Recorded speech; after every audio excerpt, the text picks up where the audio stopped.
I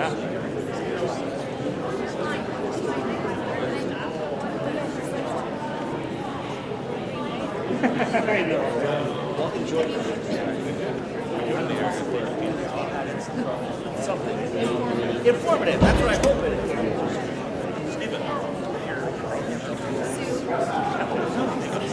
I like this.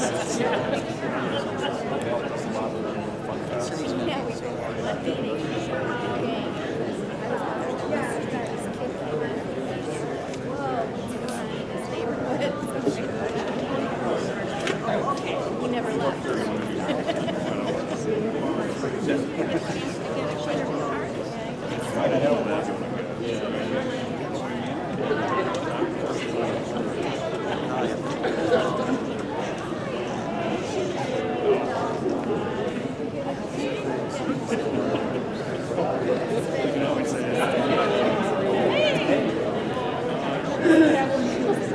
In my mind, you do.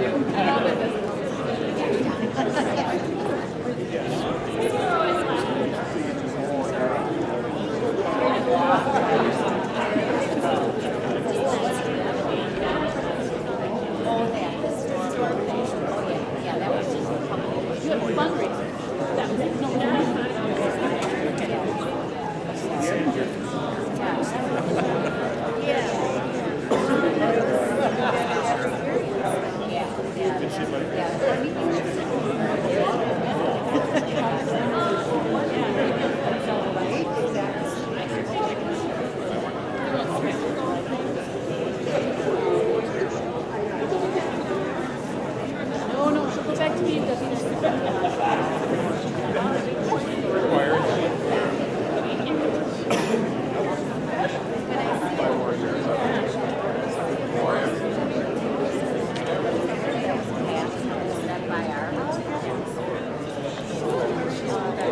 Up close to the Genrich best.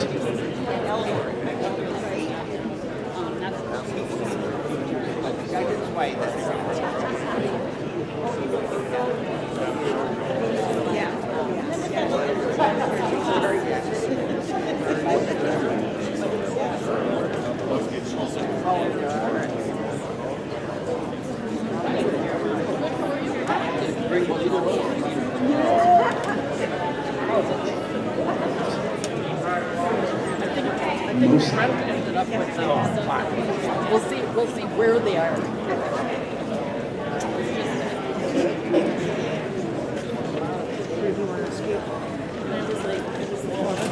Hi.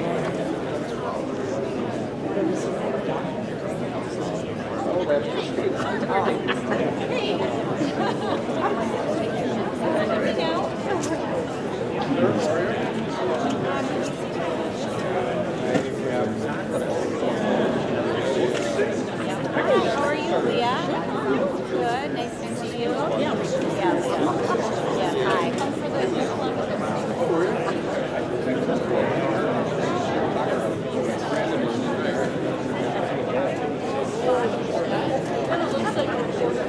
I love that.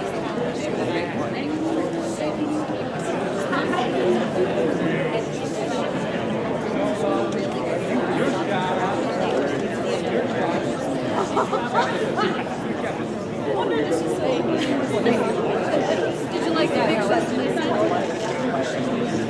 That's like the small one.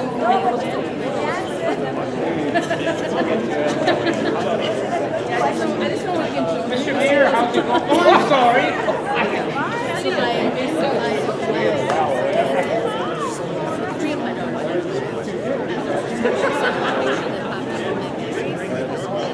It was the 100-year anniversary.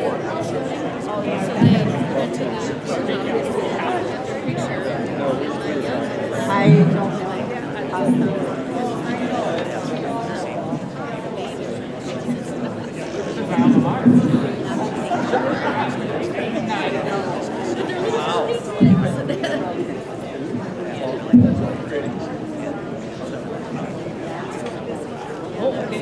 Oh, evil person. I've already Had the guy come in.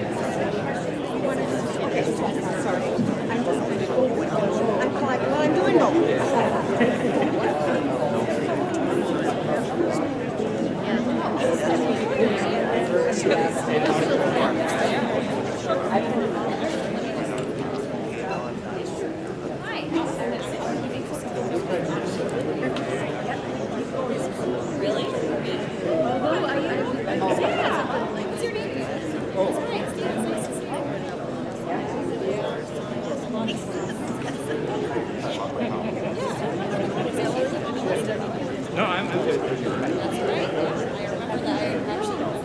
Red and yellow.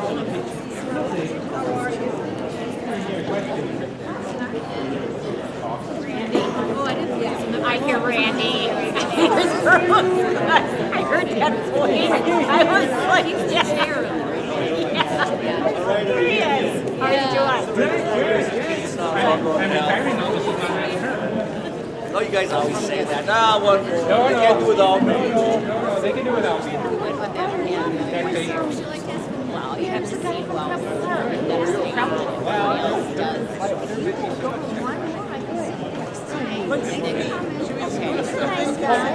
Sure. I'm sure that's all covered. Can I go down one?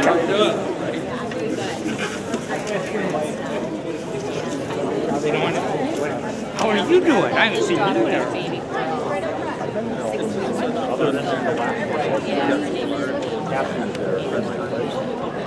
Right, she started smiling. Seen you there. Well, Christ, that was like 2 months ago. Yeah, it's nice Yeah. to do it directly. But yeah, it's so, yeah. This is Doing fine. Are you on spring break right now? Good evening. Good evening.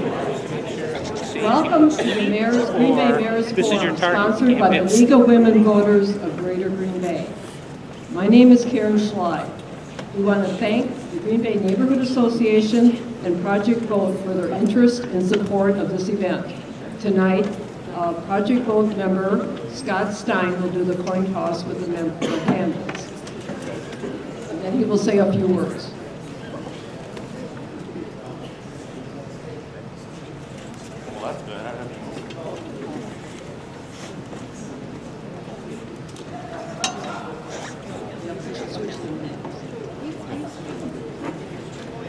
Oh, they want to sit there? Okay, that's okay. I just want to welcome you all on behalf of Project Vote of Brown County, Wisconsin. We are a local group, grassroots really, small group that has a mission of increasing informed voter turnout. We're nonpartisan.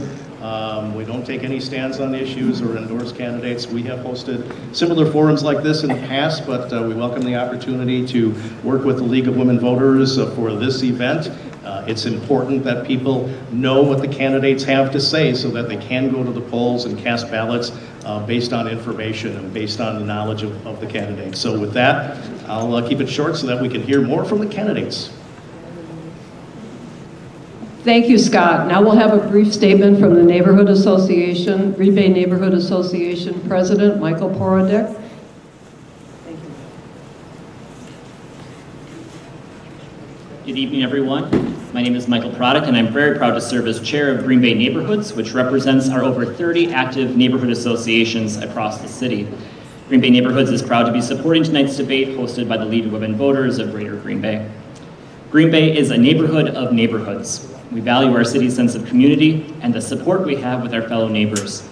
Healthy and active neighborhoods are essential to who we are as Green Bay. And each day in our neighborhood associations, neighbors are making a difference at the grassroots level through outreach, service, and by providing opportunities for neighbors of all backgrounds and affiliations to come together not only to socialize and build community, but to both address and dialogue with and take action on issues that matter to us and impact us on a daily basis. In this work, we appreciate opportunities to collaborate and actively communicate with our city staff and elected officials who serve us. The position of mayor is therefore a key partner with our neighborhoods in working to make a positive impact in the lives of each neighbor in the city of Green Bay. Our neighborhood associations have been promoting this event and are present here tonight to hear from both candidates on how they will work to serve our neighborhoods in the coming term if elected. We thank them for their willingness to run in this election and potentially for the next 4 years to serve as mayor of this community that we all know and love. We'd especially like to thank the League of Women Voters for again providing this opportunity, an important process in the election process, as you have done for so many years, to hear from our candidates, to aid us all in making a well-informed decision when exercising our right to vote in this coming election. We look forward to tonight's debate, and thank you on behalf of all Green Bay neighborhoods.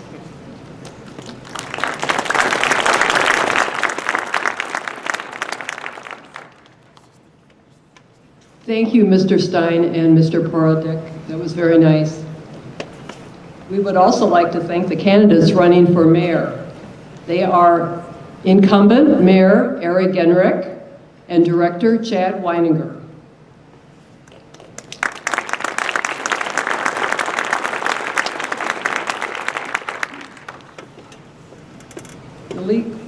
The League would also like to thank the candidates for participating in this event. The general spring election is Tuesday, April 4th. Absentee ballots were mailed out Tuesday, March 14th. Early in-person voting starts Tuesday, March 21st. Please check myvote.wi.gov to make sure that you are registered and ready to vote. Tonight, each candidate will be given 2 minutes to make the opening statement. Next, the questions will rotate between the candidates, with each being given a 90-second response time. The candidates will rotate with the question, with one being first and then rotating back. After closing, each candidate has 2 minutes to make final remarks. There is no rebuttal. League members are distributing file cards and pens for you to write questions. The questions submitted must be questions that all candidates can answer. They need to be appropriate and pertaining to the issues. These questions are sorted for duplication. If you have filled out your card and nobody has picked it up, please hold your hand up with the card and a League member will pick it up from you. The Mayor's Forum is being recorded and will appear on our Facebook page. We ask that you please silence your cell phones and hold your applause to the end. When you enter a League of Women Voters of Greater Green Bay Forum, you enter an area where photography, audio, and video recording may occur. By entering the event, you give your consent for images to be used. The League of Women Voters of the United States recommends that all League forums fall within FCC's regulations and will only allow audio-video to be broadcast in its entirety, except for the media reporting on the event. The League moderator this evening is Jean Marsh. Jean is an active member of the League of Women Voters, and she serves on the board of directors. Jean is the past president of the Green Bay School Board and has been appointed to the Brown County Human Services Commission as a citizen member. Please enjoy this forum and remember your vote is very important.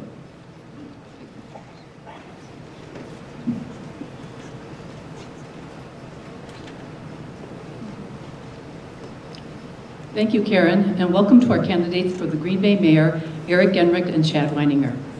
And thank you for taking time to attend this forum to become informed about this very important election. First, a brief word about the League. The League of Women Voters is a nonpartisan political organization encouraging the informed and active participation of citizens in government.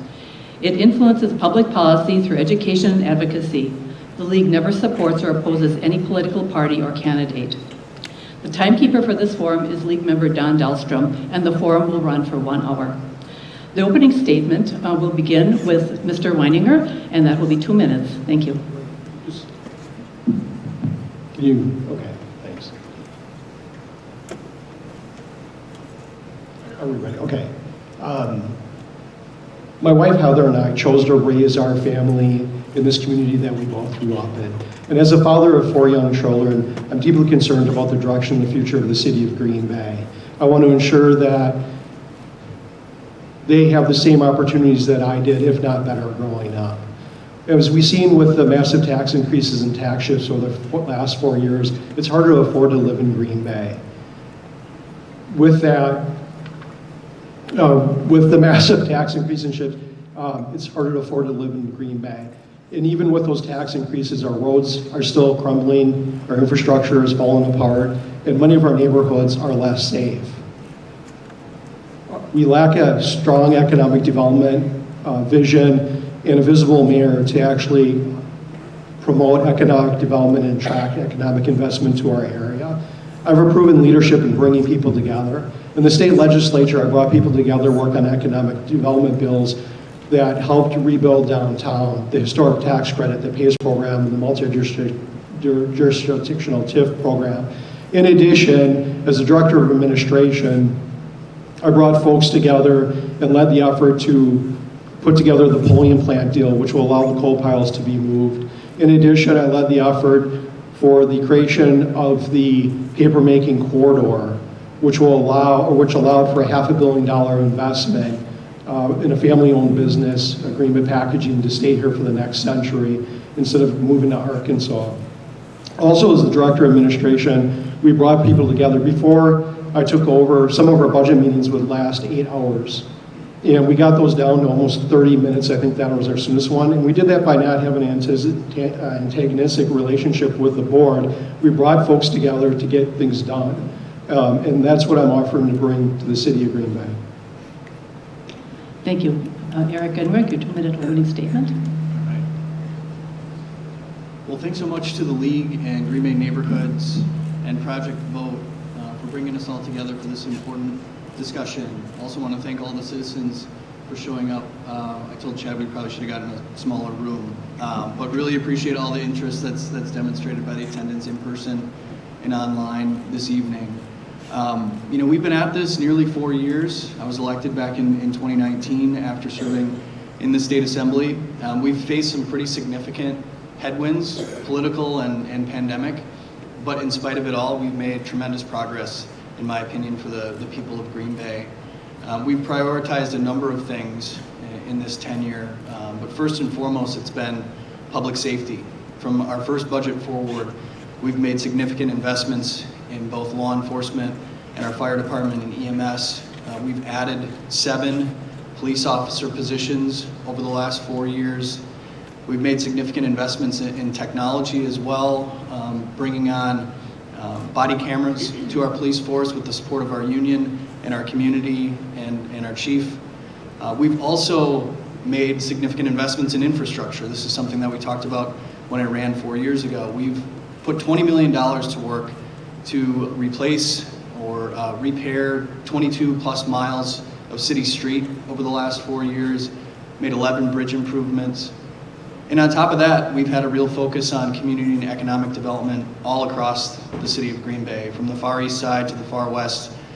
Carnivore manufacturing, a new dog food manufacturer, homegrown business, $30 million investment on the far east side.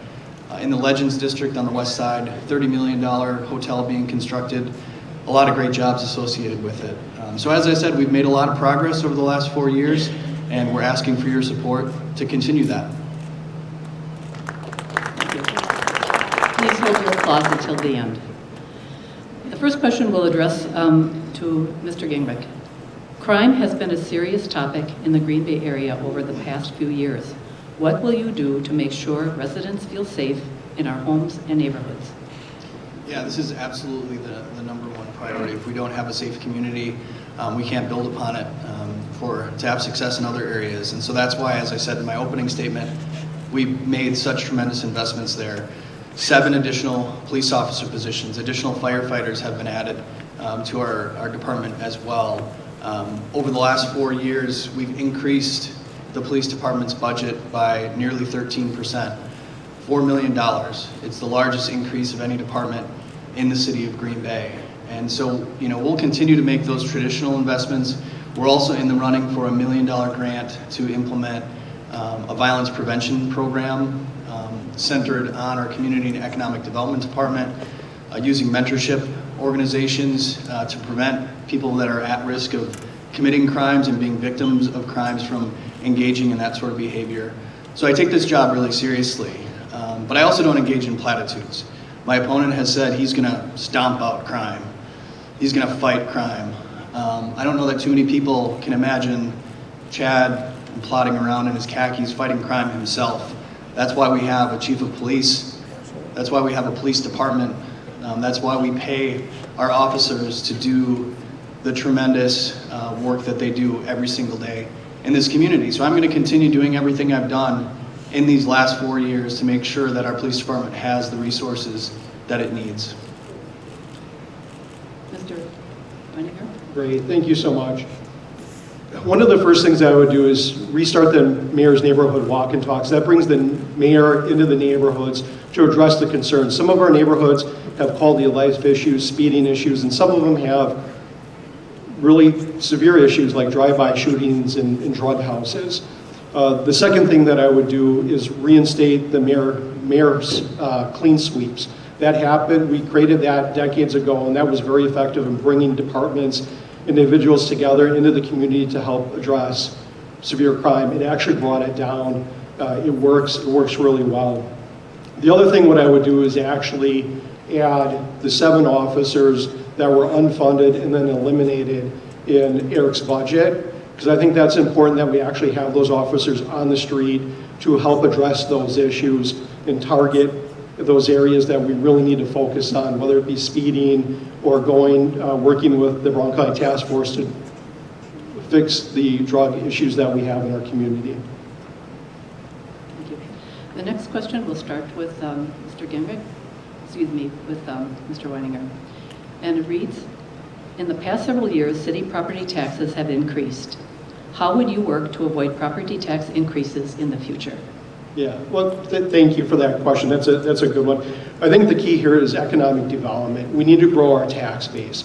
For the first time that I've known, we've actually getting beat by surrounding communities for economic development.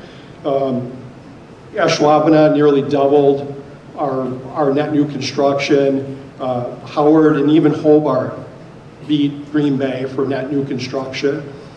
And the other issue is Town of Lawrence is not too far behind beating the city of Green Bay for economic development. What's happening is we're at levy limits. You need that net new construction. That's the lifeblood of the community, and that's what we need to focus on. So we need to change our attitude at City Hall to actually attract development into our area and shed the idea of that we're one of the worst places to do business and development in Green Bay. And we need to focus on those key issues, become more agile so we can compete with the with the Ashwaubenons, Hobarts. I've read their TIF agreements. I know the tools that they use to get development here, and we need to ensure that when someone comes to make an investment, we treat them like a partner so we can guarantee it. One of the things that we always are really good at Green Bay is announcing all these great things that we're doing and nothing comes to fruition. What we need to do is be more like Ashwaubenon, be more agile, and just make things happen. Mr. Genrich? Yeah, with regard to taxes, I mean, this is something that Chad's talked a fair amount about, and dishonestly, I think, our property taxes have ticked up a bit over the last 4 years. But again, that's because of the investments that we've been able to make in public safety and infrastructure and other priorities for the city of Green Bay. What Chad hasn't mentioned a whole lot is the fact that he's the chief architect behind a $150 million increase for Brown County taxpayers. Now, if the city of Green Bay had access to a sales tax, I can assure you that property taxes would not have been increased over the last 4 years. But that $150 million sales tax increase is something that applies to virtually every purchase that's made in the county. Nearly $2,400 over the last 4 years for the average family of 4. So that's a record that Mr. Weininger has to stand behind, and he hasn't talked a whole heck of a lot about it. Rather, he's taken pot shots at the investments that we've made here in the city. Now, with respect to economic development, that's something that I take very seriously and I work on absolutely on an everyday basis. Just the other day I was talking with a developer from the city of Milwaukee who hasn't yet done work beyond that city, but is really interested in coming to the city of Green Bay. And so we're always looking at opportunities to grow that tax base, and we'll continue to do that into the future. Thank you. The next question we will start with Mr. Genrich, and is, how do you plan to move the city forward to be more inclusive to all people? Yeah, I mean, this is something that I've pretty obviously taken seriously over the last 4 years. It's something that I ran on back in 2019, and I think we have a record of success in this area. We now have an Equal Rights Commission for the first time in the city's history. We have an anti-discrimination ordinance here. We've more than tripled our municipal equality index score, which is something that the Human Rights Campaign uses to measure the inclusivity of different communities, especially with regard to the LGBTQ plus community. So we've gone from 28 to 90 on that scorecard in just a few short years. It's really important, in my opinion, to have a mayor who lives those values, who believes in building an inclusive and welcoming community here. Because if you are not viewed in those terms, if you're viewed as one that closes its doors to new ideas and new people and new faces, you're not going to be attracting new residents. And that's really essential to a city that's interested in success in the 21st century. Those communities that are growing are the ones that, as I said, are viewed as inclusive and interesting and vibrant. And if you're not viewed in that sense, you're not going to be a successful community into the future. Thank you. Mr. Weininger? Thank you. So Eric talks about it's important to grow population, but the fact is, according to the Evers administration, the city's residents is actually shrinking. This is the first time in a long time we're actually losing population. And then what I'd like to do, it's on Evers. So the other issue is this, is that I'm going to address the sales tax just really quickly, because the fact of the matter is this: the board passed the sales tax, they implemented it, it's been able to it will reduce, actually eliminate all of our debt, it's providing massive tax release, and all those projects actually are benefiting all the municipalities. Without the sales tax, Green Bay packaging wouldn't happen. Without the sales tax, the flooding on Nicolay roads wouldn't be taken care of. And it's kind of disingenuous to say, you know, hey, you got to talk about the sales tax, when the fact is you want the sales tax and you're actually advocating for an additional sales tax just on the city of Green Bay residents and just on businesses. It's already hard enough to attract people here. And the fact of the matter is, by putting another sales tax on them in addition to all the other taxes, it's going to be harder to attract those commercial businesses here that we need for our community. Thank you. The next question will start with Mr. Weininger. Do you believe the city needs to increase its population in order to support businesses, maintain the school population, and build a base of taxpayers? How many more thousands of people should we attract in the next 4 years? Well, thank you. That's another good question. We need to build more density in our community, and we need to get away from just doing a little development here and a little bit of development here and a little development here. We need to start looking at more developed density along larger periods. With that, we'll be able to attract the commercial businesses that we want here. And with those additional commercial businesses, we'll be able to reverse some of the tax shift from commercial and million-dollar properties that went on to the middle-class taxpayers in this last reassessment that Eric did. And the key there is this, is that with that density, when people come here and they're going to invest in our community, they look at what the disposable income is and how many people are in that area. And we need that to make it work. And that's pretty much the key for density and development. And we also have to have the ability to allow for market rate housing, because that will provide an extra level of income. And actually for schools, I think that's one of the things that we need for our community, is to build that tax base for them and to provide a stable additional students to those school districts. And I think that's key also. Mr. Genrich? Yeah, and just to correct the record, according to the U.S. Census, we increased from 103,000 people to 107,000, which is pretty unique for an established community, but there's definitely room for growth. We are a relatively sparsely populated large community here, and so it really is essential for us to continue to develop new residential units. We know that there's a significant shortage in the city of Green Bay and Green Bay area generally, across the state and nation, really. There's demand, there's additional demand for new housing at really every income level, from low income to luxury. And so again, we're focused on this issue every single day.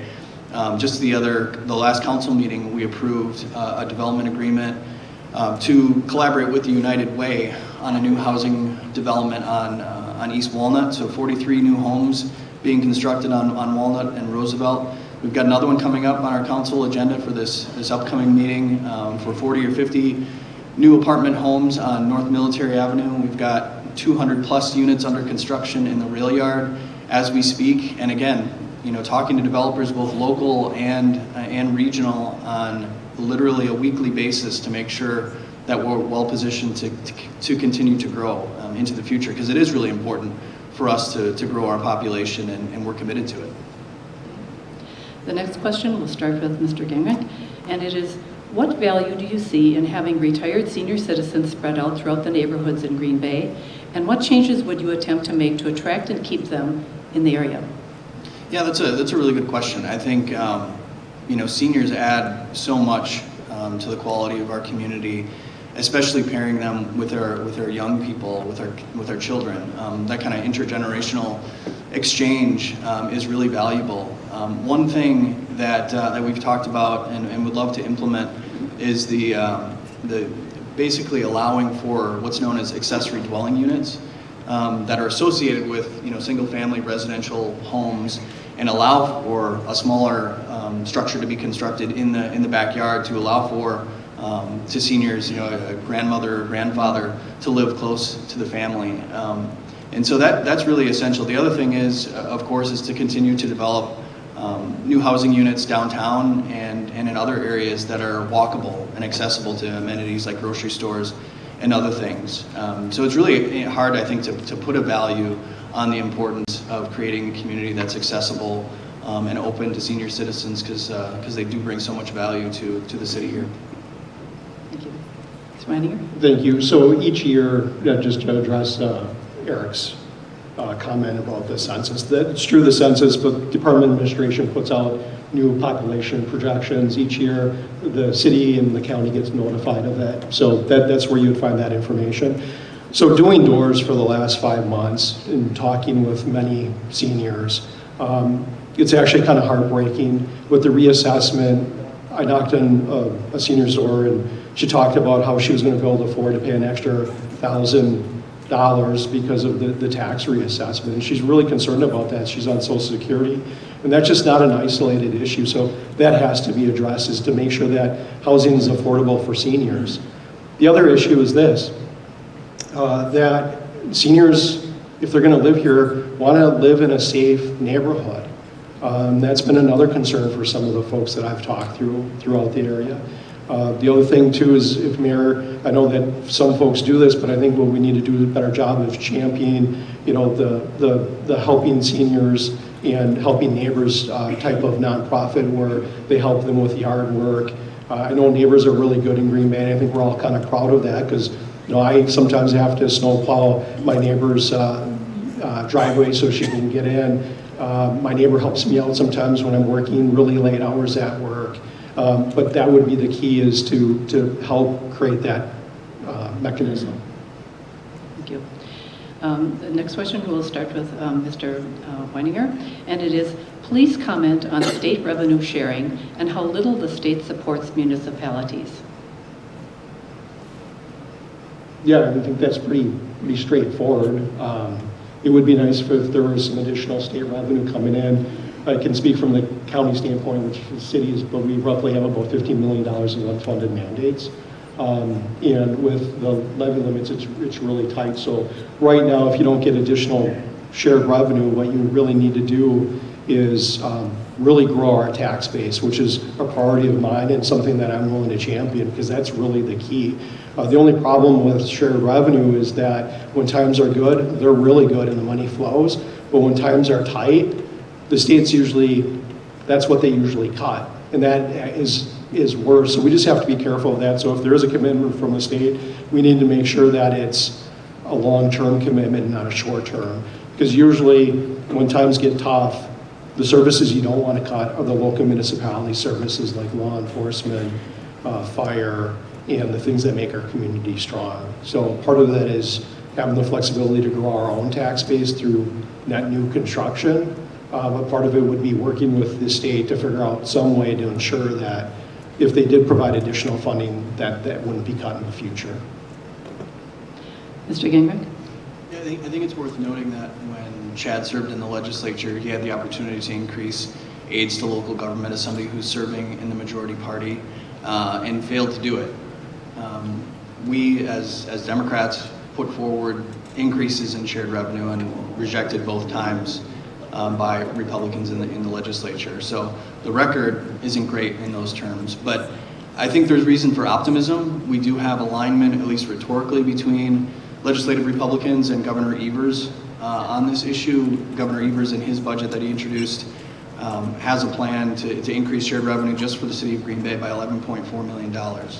Now, I don't know if anybody thinks that's going to be the final number that we arrive at, but as I said, there is real agreement between Evers and the legislature on the importance of doing something.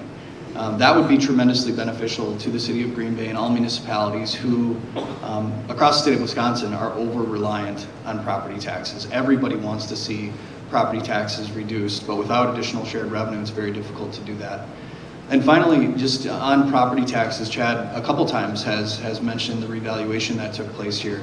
That's something that was approved unanimously by our Common Council. It's not something that I did independent of them. And it's also something that's required by the Department of Revenue. That process did not take place for 18 years in the city of Green Bay. And as a result, there were some significant impacts. Thank you. The next question will start with Mr. Genrich, and that is, how would new jobs and better parks reduce crime? If we have 100 outdoor parks, would indoor parks and the sports center be a step forward to reducing crime? Yeah, I think we're always looking for additional recreational opportunities for kids and families. I think Green Bay is really well known as a community that values its park system. Everything from Bay Beach, which I refer to as the happiest place on earth, not that swamp down in Florida, especially for a frugal parent. And we've also got Triangle Hill, which is an amazing sledding hill. We don't get enough snow out there these days. So Common Council and I are supportive of bringing on snowmaking equipment, which will come online next year. We also have a pretty cool initiative that just started up this past year thanks to the support of our Common Council, and that's the Conservation Corps, the first municipally organized Conservation Corps in the state of Wisconsin.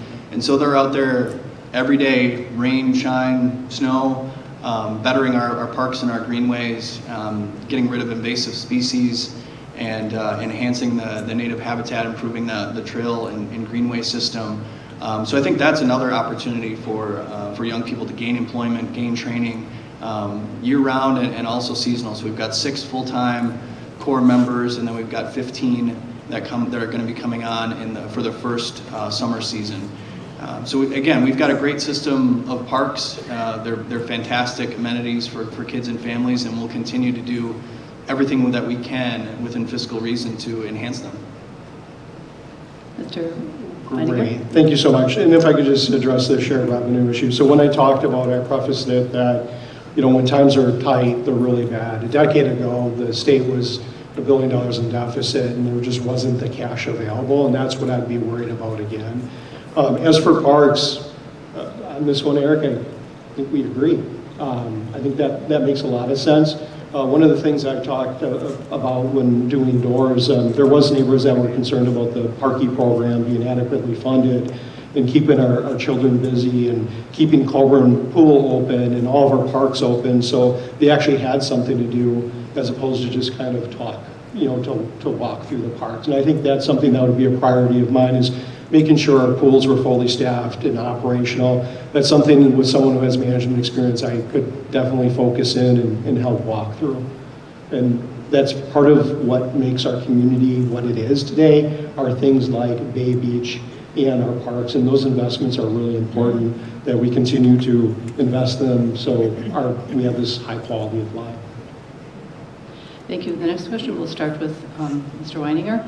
Should audio equipment be removed at City Hall, and why?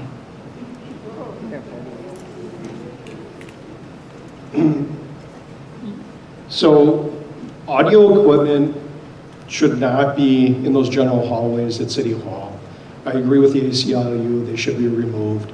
I think the larger issue is this, is that if it was just a public safety issue, then it just would have went to the police office, no other one else would have had access to it. That makes me quite concerned because I, in good faith, have gone to the City Hall to negotiate on the C. Rice deal. I've had private conversations with our corp counsel out in those halls, so I don't know what was listened to or what was not listened to. These aren't in a secure area where you need 24-hour monitoring and have it for law enforcement. I think that's very problematic. I think they should be removed. At the county, we have duress buttons. If there's an issue, a staff person can hit it. We also provide training. Also, if there's concern about handling more aggressive individuals that are a little bit more vocal, there's ways to have de-escalation training for that. So I think there's a wide variety to kind of solve those issues, but just having listening devices doesn't make sense. I think there's still a lot of questions for it, and I think the way it was handled, I think, caused the problem. I think if when Weary challenged Eric on the city council floor, if he just would have said, let's just take a step back, I'll take a look at it, we'll work through it, I don't think you would have seen all the blowback that we've gotten, and I don't think we would have the lawsuits, the criminal, the civil, and I think it could have been handled better. Mr. Genrich? Yeah, I think it's possible to have a good faith discussion on the kind of security system that we should have in our public facilities, but that's not what happened here. The people that brought this lawsuit against the city of Green Bay all have financial or political ties with Chad Weininger. You can look it up. Please. Right? Please hold your So Tony Tyson comment. has donated to Chad's campaign. Chad has donated to Andre Jacques' campaign. Janet Angus is Chad's landlord. That's where he has his campaign office, listed on the campaign finance report. So it's very clear who is behind this politically motivated attack on the city government. We take security extremely seriously in the city, and it's important to note that this sort of security system is in place in the Green Bay Police Department lobby, in the Sheriff's Department's lobby, in the transit lobby on just about every city bus in the city of Green Bay, as is the case with many buses and transit system all across the state of Wisconsin, city of Oshkosh, city of Racine, Manitowoc County. So again, it's perfectly fine to have a discussion about these sorts of security systems, but this was not something that was done in good faith, and it was something that was undertaken in an underhanded way by allies of Chad Weininger. Please hold your comments. The next question will start with Mr. Genrich, and that is, as a mayor, how would you deal with the opioid and drug problem in Green Bay? Yeah, it's the opioid epidemic is a really it's a terrible situation in this community, in the state of Wisconsin, all across the nation.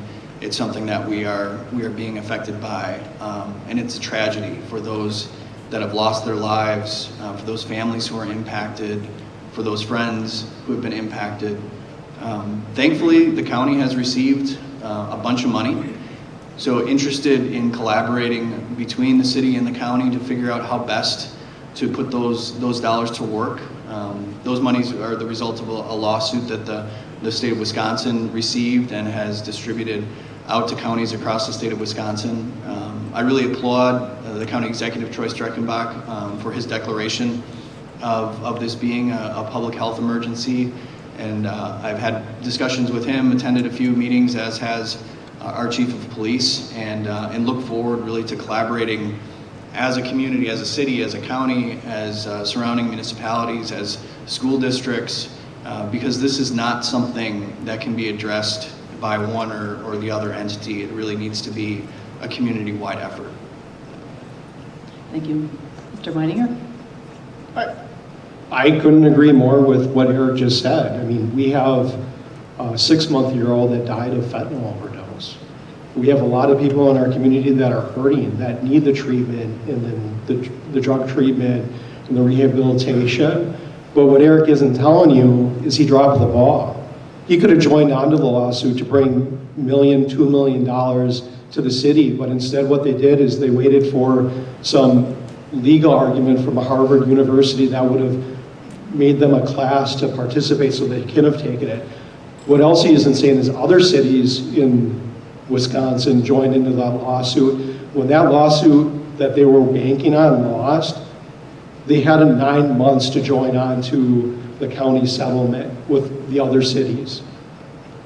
And I think it's really disingenuous to say, well, we're going to take some of the state money or we're going to take some of the county money. We are missing an extra $2 million to help the county in its effort to fight opiate addiction. That's going to save lives. That's going to stop little kids from dying. That's going to make our community better. Because the problem is right now, a lot of the shootings and everything else that we're dealing with are stemming from drugs. Thank you. The next question will start with Mr. Weininger. How do you feel about the outside money coming into this race as mayor, and can you do anything to prevent it? Listen, dark money, there's a Supreme Court race, and I'm sure Eric will agree with me on this. There's no way to stop that. It's just coming in. You can't do anything about it. What you can do is accept what you take. So for the first time in the city's history, Eric Genrich actually took money from a political party.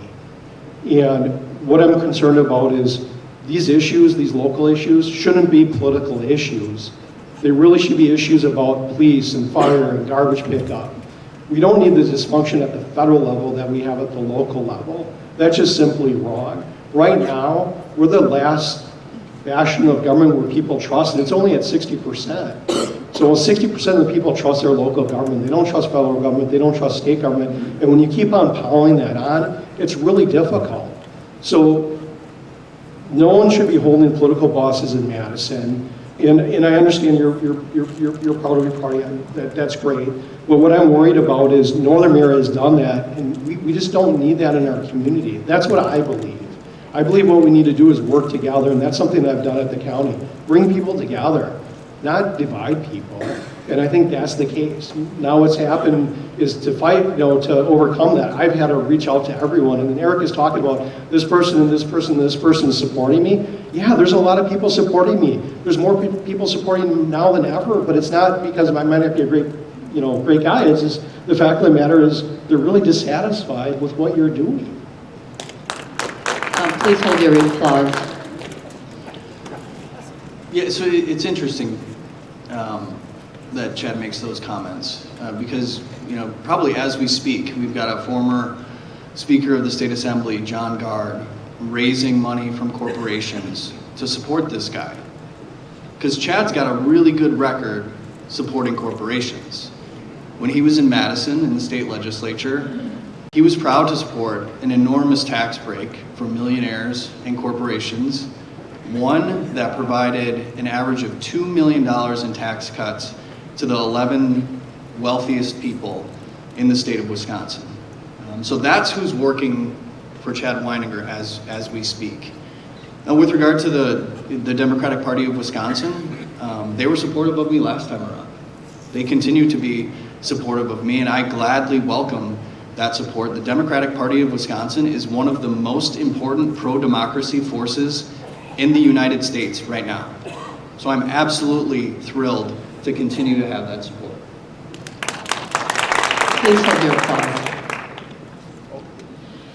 The next question will start with Mr. Genrich, and there seems to be a lot of confusion about funding for police. Please explain how it is funded and supported in the past, and what is your plan to continue to support law enforcement in the future?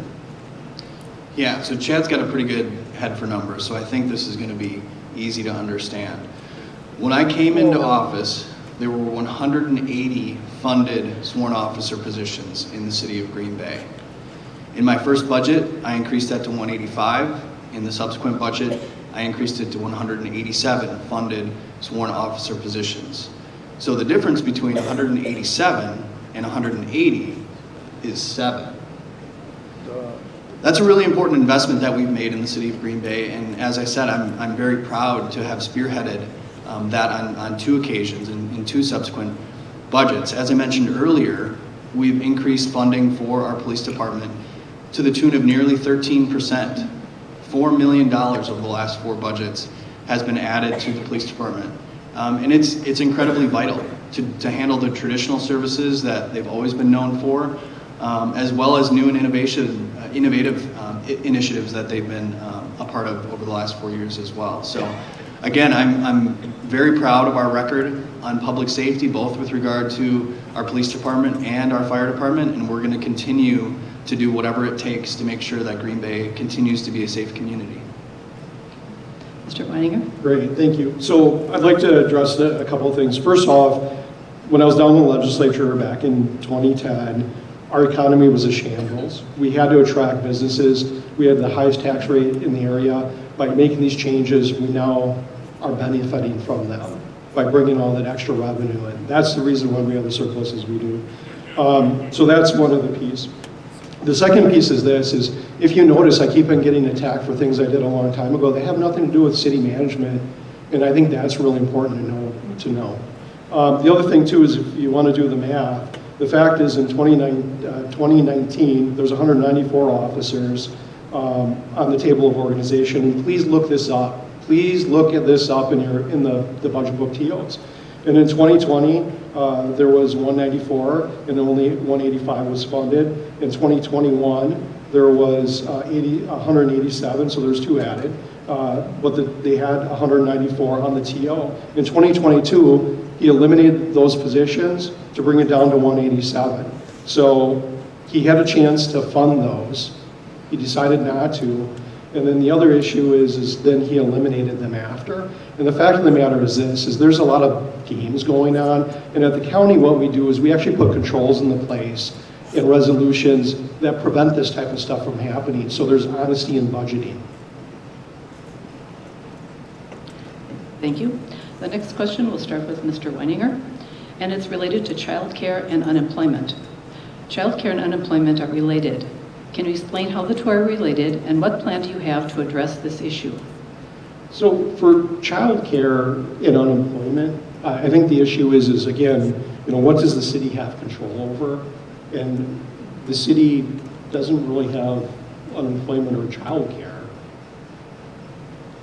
So I'm not sure. I mean, it's a state issue. Unemployment, it's run through the state issue. Child care, what happens is the state provides some funds to needy, to folks that actually need to help to fund it. And then in addition, there are some other programs that if there is parents that are going through some difficult times, the county can actually provide some child care. But that's generally not a service that the city would provide. Mr. Genrich? Real quick, difference between 187 and 180 is 7. With regard to child care and that connection to unemployment, I think it is something that we've seen exacerbated by the pandemic. A lot of people returned home to take care of kids. Throughout that time in just Brown County alone, since the start of the pandemic, we've lost 600 childcare slots here in this community in Brown County. And so Chad might not be aware of this, but I know the Common Council members who are present are familiar. We did use a bit of the ARPA dollars that were allocated to the city of Green Bay, $100,000, allocated that to a partnership with United Way and Family and Child Care Resources of Northeast Wisconsin. And the purpose of those dollars is to identify providers of unlicensed child care and see if they're interested in becoming registered or licensed. Because oftentimes those barriers might just be intimidation about the child care certification system, so allowing someone to navigate them through could be really helpful. The other aspect of the program is sort of a micro grant program that would offer these providers a small amount of funding, but potentially to construct a fence, because oftentimes that's necessary to operate a licensed child care facility or do something to improve the accessibility of an ingress or egress or things of that nature. So we're looking forward to seeing how that program operates. Thank you. The next question will start with Mr. Genrich. It is, do you support showing voters on the tax bills how much of their taxes go towards school vouchers for private schools? Yeah, I think that could be helpful. That's not a debate that's happened at our Common Council, but I know that it has been done in a few other municipalities around the state of Wisconsin. The fact of the matter is that my opponent is a supporter of the statewide school voucher program. He voted to actually create it. And that has had a pretty negative tax impact on families, not just in Green Bay, but across the state of Wisconsin. It's also had a really detrimental impact on this school and other schools within the Green Bay School District. So I do think it is helpful to have that additional level of transparency on the tax bill so that people do understand that their taxes, I think in the case of a $250,000 home, they're seeing now in the neighborhood of $200 of their tax bill actually leaving the public school system and going to private voucher schools. So I think voters deserve to know that information. And would welcome that initiative, would happily sign it if it's something that were put on my desk by a Green Bay Common Council. Mr. Weininger? Great, thank you. So on that issue, I think the question should be, how can the city best help the school district? I'm fine with putting that on the bill. The other issue that the Green Bay School District has is that a lot of people are basically, I don't want to say choicing out to Ashwaubenon and debate or to other schools too. And that's definitely an issue. And there's other people that are just sending their kids to private school also without the voucher. But I think the larger question is, I believe that with strong schools, strong neighborhoods, strong schools. So what can the city do to help the schools grow? And I think one of the best things that you can do is to have open dialogue with them to help them through their transition. And I know that someone's sitting on from the city now, but talking about the development and what the long-term impact is going to be. And I think that's something that's been missing. In addition, looking at that larger density development and bringing market rate housing into those neighborhoods are really going to help support the schools and providing the necessary resources they have. Because at the end of the day, when people look to go buy a house, they look at schools, and I think one of the key is we need to ensure that when they go looking, that Green Bay is still, or is in the top 3 or 4, and we can only achieve that if we have those stronger schools. I think that's really important. Okay.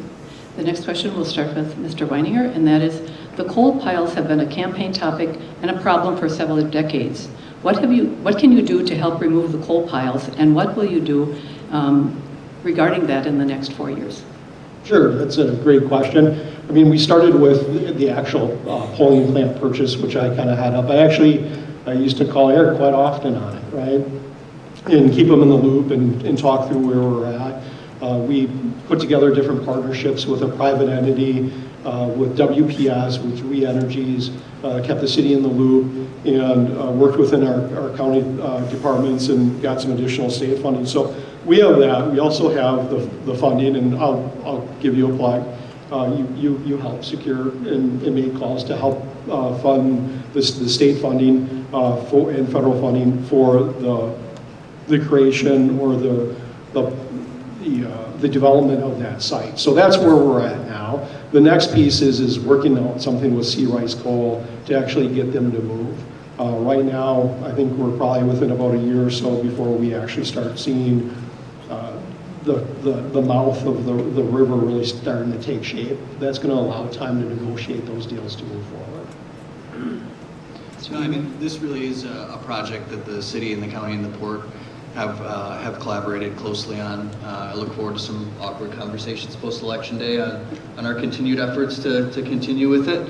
But as Chad was saying, we were able to pull down $10 million in a state ARPA grant, thanks to Governor Evers' administration, to make some of this possible. An additional federal grant, thanks to Senator Baldwin's support of the bipartisan infrastructure law and our advocacy for pulling down a piece of that money to make this possible. But the opportunity that's in front of us is really once in a city's lifetime. If we're able to free up 35 acres of this waterfront property for development, both with downtown style development as well as light industrial, it's going to be to the benefit of not just Green Bay taxpayers and residents, especially in the immediate vicinity of where those coal piles currently sit, but it will be of benefit to the region as a whole. And so that's why it's made so much sense, I think, for the city and the county and the port and the state of Wisconsin and the federal government all to come together to make that,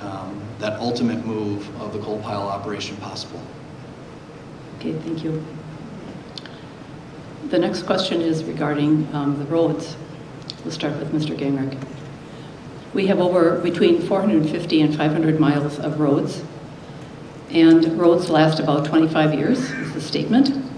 How will you address road maintenance and how will you budget for it over the next years? Yeah, so as I said in my opening comments, we've made this a major priority, and we've sort of maximized what we can do in the capital improvement program thanks to the support from our Common Council. So we've allocated $20 million for this purpose, in addition to the local registration fee that's also directed towards the improvement of our roads here. 22 miles of city streets, 11 bridge improvements over the last 4 years. But as we were talking about, with those shared revenue enhancements, that's what's really going to be necessary for us to continue to move the needle, because obviously prices have only increased over the last few years. So dollars are going not quite as far as they once did. So we're going to continue to push forward to do whatever it takes to make sure that our roads are improved here in the city, but it's going to require collaboration between the city, the state, and the federal government. And just one other thing to note, I hear a lot of complaints. I witness, poor road quality on some of our major roads, right, like Mason, Main Street, Shawano, but those are all state highways too. So that's why it's really important that the state government gets serious about this problem. And there's definitely strides been made over the last few years, but we really need Republicans in the legislature to collaborate with Governor Evers to continue to make this a real priority. Thank you. Mr. Weininger? Great, thank you. So Eric talks about doing 22 miles of road. We have 580 miles of road in the city of Green Bay. So if you divide that out, that's less than 1% a year, I think 0.008%. We need to be at 3% just to stay even. So there's a funding issue there. The other issue is outdated philosophy on road maintenance and construction. We need to change it and start using what the state does and what the county does, and that's life cycle and design building for roads, which will actually produce a better product that will last longer, hopefully, and it'll make it easier to repair in the future. So we need to have discussions about that and focus on those type of issues in order to really fix our road problem. So part of it's funding, but part of it is just changing the philosophy and the way that we design the roads, the ingredients of the roads, and then how we move forward with the repairing of the roads. Thank you. The next question will start with Mr. Weininger. Given that Green Bay has major industries that require blue-collar workers, can you tell us how you'll support worker rights? How have you done that in the past, and how you will do so as a mayor? Sure. So, as I was saying before, we have a shrinking population. We have a growing need to workers, so we need to actually attract workers of blue collar into our area to help those industries. Part of that is, reaching out to areas that are a little economically distressed to try to get them up here. Part of it is worker training. I think a lot of the trade unions have a lot of great opportunities. I would be willing to champion that going into high schools and actually middle schools to talk about all the great benefits that they have available to them for blue-collar jobs, because they don't actually have to go get a 4-year degree to make a good living right now. There's people that I know that are plumbers that are making a heck of a lot more than attorneys right now. So I think that's kind of the key is, the promotion and help promote it. Obviously working with the state, because that's kind of their bailiwick, and then working with the tech colleges. Mr. Genrich? Yeah, well, unions and organized labor and blue-collar workers built the middle class in Green Bay, built the middle class in the country, but to an even greater extent within this community. And so my opponent, unfortunately, has a pretty bad record when it comes to labor. He and his friends in the Republican-led legislature, as well as Governor Walker at the time went out of their way to strip collective bargaining rights from union employees all across the state of Wisconsin back in 2011. And it's not something that Chad likes to talk about a whole lot because it's not popular in the city of Green Bay. Again, we have a great heritage here of blue-collar employees, of workers, of organized labor standing up for one another and building the middle class. And this community deserves somebody who gives a damn about workers.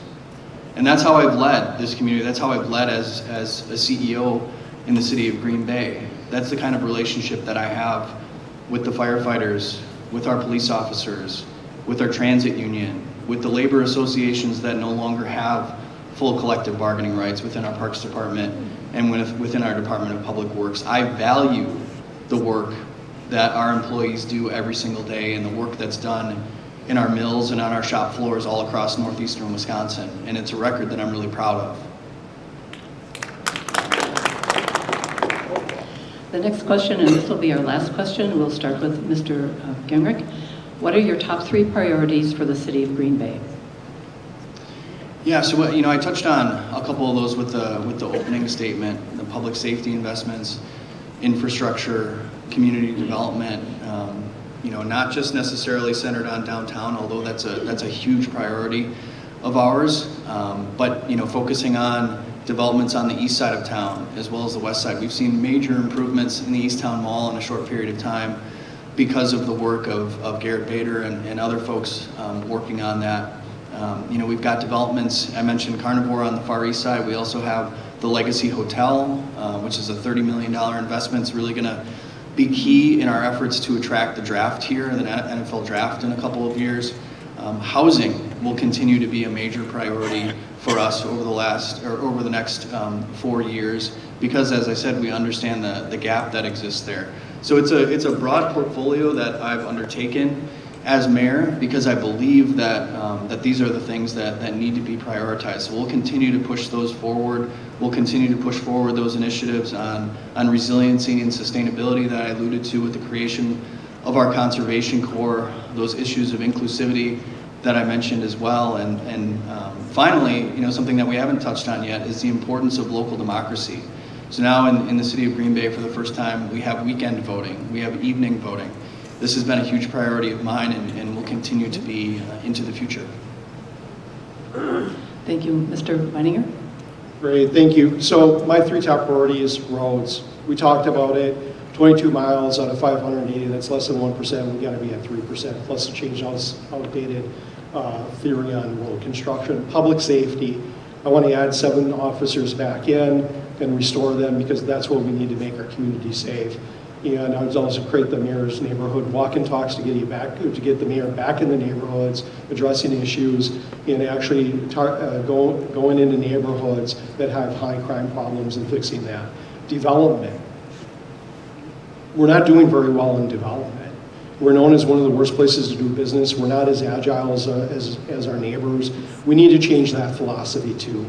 We need to be more aggressive, and we need to drill down on that. And then one last thing is, I know Eric's talking about local democracy. He's big on that. During the 2020 election, he disenfranchised hundreds, if not thousands, of voters. As the former clerk that actually managed elections, it's just mind-boggling to me. It's just not acceptable. I was an international election observer in Africa.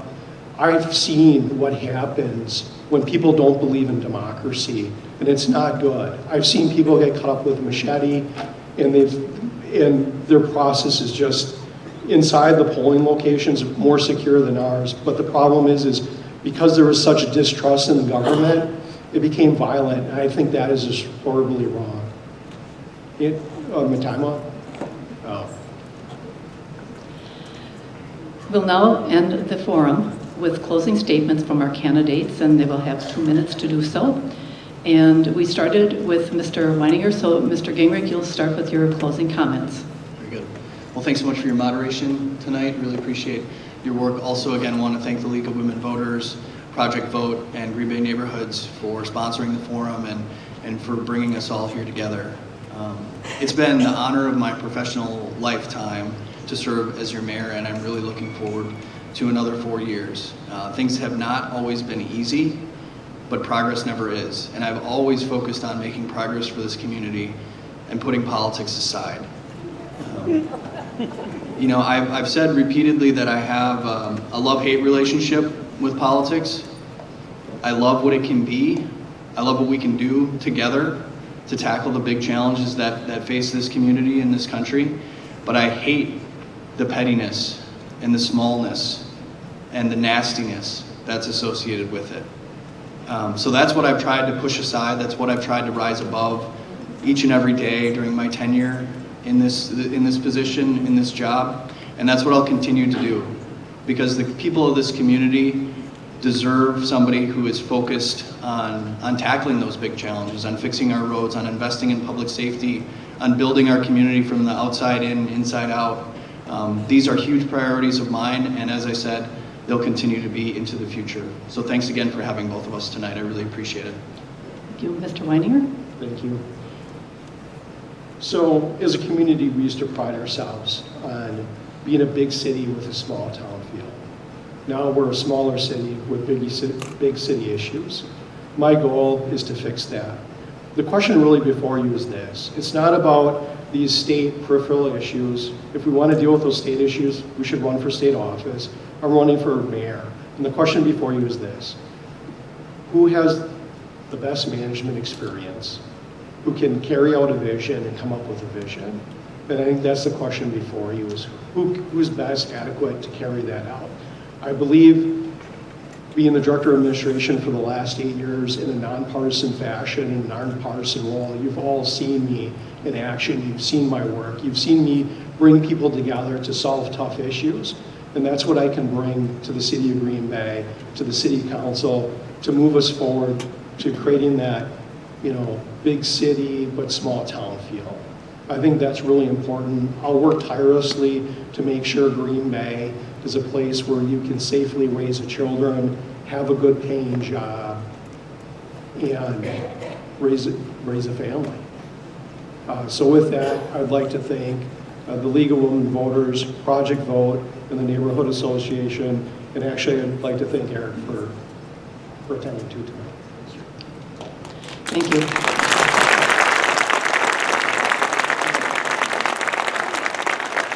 I'd like to make some closing comments.